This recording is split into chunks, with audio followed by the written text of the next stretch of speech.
এই যে আমি আমাকে আপনারা সবাই আলমগীর স্যার বলেন, তাই না?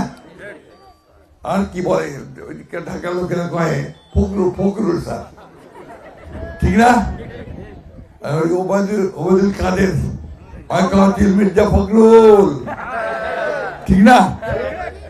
তো আমার নামটা আসলে আপনাদের কাছে মির্জা আলমগীর হিসাবে পরিচিত, আলমগীর স্যার। তো বয়স্ক মানুষ বলে আলমগীর স্যার, যুবক তরুণ সেও বলে আলমগীর স্যার, আর ওই বাচ্চাটা ছোয়াটা সেও বলে আলমগীর স্যার। তা আমি আপনাদের সকলে আলমগীর স্যার। এই জন্য আমি অনেকদিন কলেজে পড়াইছি, শিক্ষকতা করছি। এই ঠাকুরের কলেজে আমাদের আপনাদের এখানে অনেকেই, এই মাসুদ আমার ছাত্র, ও আমার ছাত্র। আমার বয়স তো অনেক হয়েছে, কম না, 78 বছর বয়স।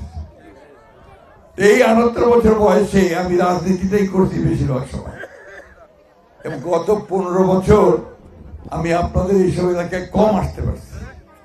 কেন?